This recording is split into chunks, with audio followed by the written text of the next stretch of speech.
Nike, a global icon of athletic achievement and innovation, has long been celebrated for its bold marketing, cutting-edge products, and commitment to social causes. The company's swoosh is recognized around the world, symbolizing not just sportswear, but a culture of ambition and progress. Yet, beneath this powerful image, a new and unexpected challenge has emerged, one that threatens to shake the very foundation of Nike's reputation. Nike now faces a federal investigation that could have far-reaching consequences for its business and public image. The scrutiny comes at a time when the company is already navigating a complex landscape of social expectations and corporate responsibility. The U.S. Equal Employment Opportunity Commission, or EEOC, the federal agency tasked with enforcing civil rights laws in the workplace, has launched a formal probe into Nike's employment practices. At the heart of the investigation is a question that has sparked heated debate across corporate America. Have Nike's diversity, equity, and inclusion policies, designed to promote opportunity for underrepresented groups, unintentionally resulted in discrimination against white employees and job applicants? The EEOC is examining whether these well-intentioned programs may have crossed a legal line, creating new forms of bias even as they sought to address old ones. The investigation, which first came to light in February 2026, has sent shockwaves through the business world. News outlets quickly picked up the story, and Nike's progressive image, carefully cultivated over decades, has come under intense scrutiny from both supporters and critics. The EEOC is taking a close look at Nike's hiring, promotion, and layoff decisions, searching for patterns that might suggest certain groups were favored or disadvantaged. Investigators are reviewing internal documents, interviewing employees, and analyzing data to determine whether the company's DEI initiatives have created an unfair playing field for some. For years, Nike has positioned itself as a leader in social justice, launching high-profile campaigns and supporting causes that champion equality and inclusion. Now, the company finds itself in the uncomfortable position of having to defend its own practices that were meant to set an example for others. Nike insists that its policies are fair and rooted in a genuine desire to create a more inclusive workplace. Company spokespeople have emphasized their commitment to equal opportunity for all, regardless of background. But the government is demanding more than promises. It wants concrete proof that these policies have not resulted in reverse discrimination. This is more than just a legal issue for Nike. It's a public relations crisis that strikes at the core of the brand's identity. The outcome of the investigation could influence how consumers, investors, and employees view the company for years to come. As Nike's executives debate their next steps behind closed doors, the stakes couldn't be higher. The results of this federal probe could reshape not only Nike's future, but also set a precedent for how companies across the nation approach diversity and inclusion in the workplace. To understand the Nike case, we need to understand DEI, diversity, equity, and inclusion. Diversity means bringing together people of different backgrounds, perspectives, and experiences. Equity goes beyond equality, aiming to level the playing field by addressing historical disadvantages. Inclusion ensures everyone feels valued and heard, not just present. Companies like Nike embrace DEI to foster innovation, attract talent, and better serve diverse customers. DEI is now central to corporate strategy, not just a moral stance.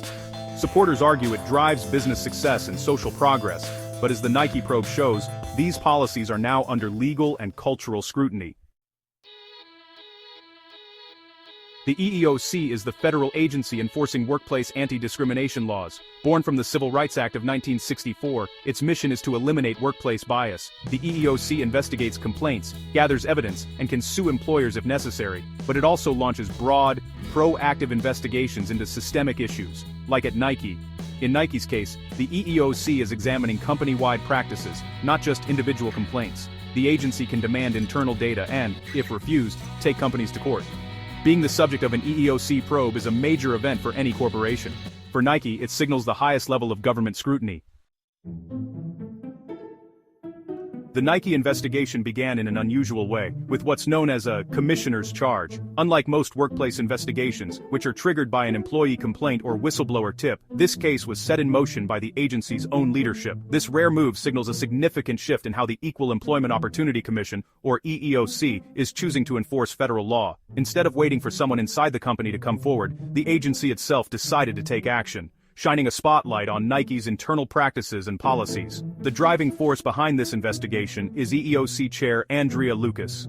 Known for her outspoken views on diversity, equity, and inclusion, often referred to as DEI, Lucas has been a vocal critic of certain corporate diversity initiatives. In May 2024, she personally authorized the probe into Nike, marking a bold and proactive step for the agency.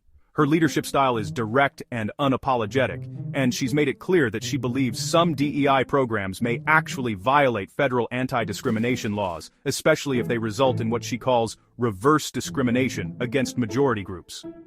By launching a commissioner's charge, the EEOC is able to bypass the usual waiting period for complaints and instead target what it perceives as widespread or systemic issues within a company. This approach gives the agency broad authority to investigate company-wide practices, rather than focusing on isolated incidents.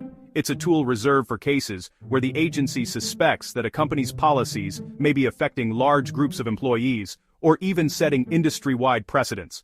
Lucas's concerns center on the idea that some DEI efforts, while well-intentioned, might cross legal lines. She argues that programs designed to boost diversity can sometimes end up excluding or disadvantaging other groups, which could be considered unlawful under federal law.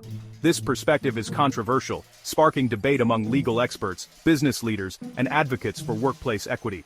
The commissioner's charge in the Nike case elevates the investigation to a national stage. It's not just about one company, it's a signal to the entire corporate world that the EEOC is taking a harder look at how diversity programs are designed and implemented.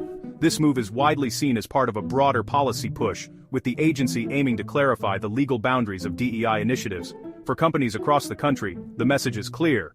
Diversity programs, no matter how well-meaning, are now under the microscope.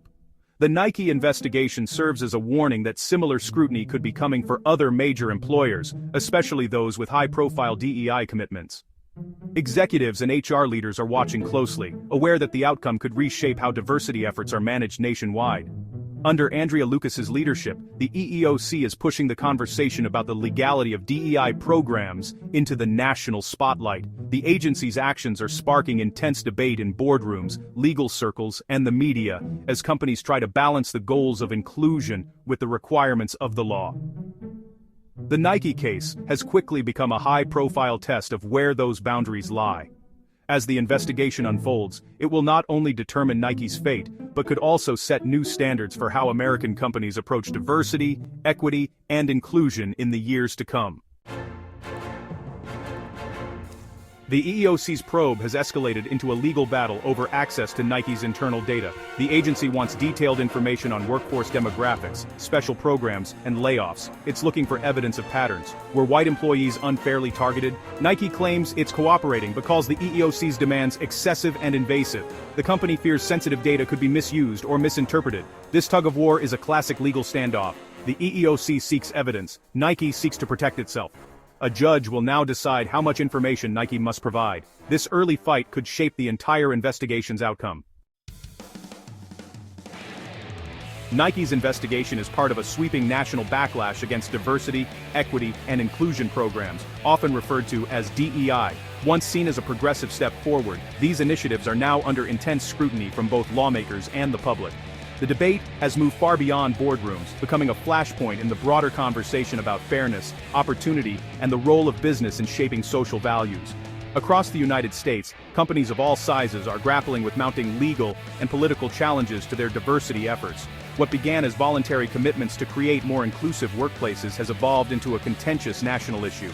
Many organizations now find themselves caught between the desire to foster belonging and the risk of legal exposure, as critics question whether DEI policies cross the line into discrimination.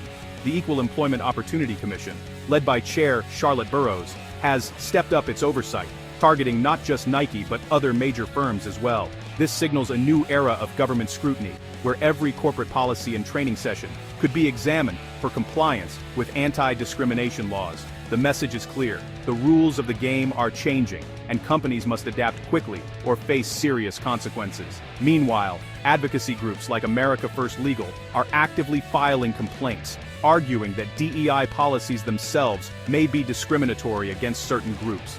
These legal challenges are not just symbolic. They have the potential to reshape how companies approach hiring, promotions, and workplace culture for years to come. The 2023 Supreme Court decision ending affirmative action in college admissions has only emboldened critics of corporate DEI. That landmark ruling sent shockwaves through the business world, prompting many to question whether similar policies in the private sector could soon be struck down or challenged in court.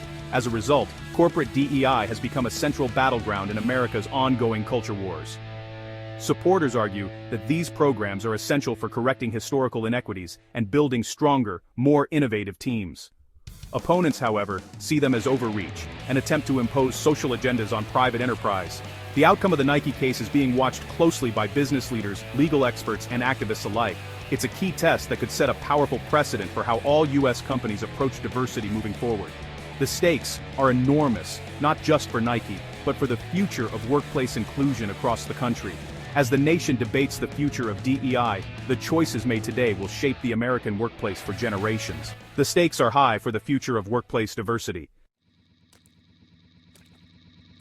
Supporters say DEI programs are essential to correcting decades of exclusion and bias. They argue diverse teams drive innovation, better serve customers, and boost business performance. DEI is seen as a strategic advantage, not just a moral imperative. Younger workers increasingly demand inclusive workplaces that reflect their values. Advocates insist DEI isn't about quotas, but about expanding opportunity for all. Mentorship and development programs help level the playing field. Critics, they say, misunderstand the goal. It's about inclusion, not exclusion. For supporters, DEI is key to building stronger, fairer companies. Critics warn that DEI programs can become discriminatory themselves. They argue that any policy favoring one group over another violates federal law. The term reverse discrimination is used to describe these concerns. Critics point to hiring targets and exclusive programs as problematic. The 2023 Supreme Court ruling against affirmative action has fueled their arguments. They believe workplaces should focus on merit and treat everyone as individuals. For them, true fairness means race and gender are irrelevant in employment decisions. The Nike investigation is a watershed moment for corporate America. Its outcome could redefine what's legal in workplace diversity efforts nationwide. If the EEOC prevails, companies may have to scale back or overhaul DEI programs. If Nike wins, it could validate current diversity strategies and embolden supporters. Either way, the case forces a national reckoning. How do we balance fairness, history, and equality? The answers will shape the American workplace for years to come. The world is watching as Nike's case tests the limits of DEI. The stakes couldn't be higher for business, law, and society.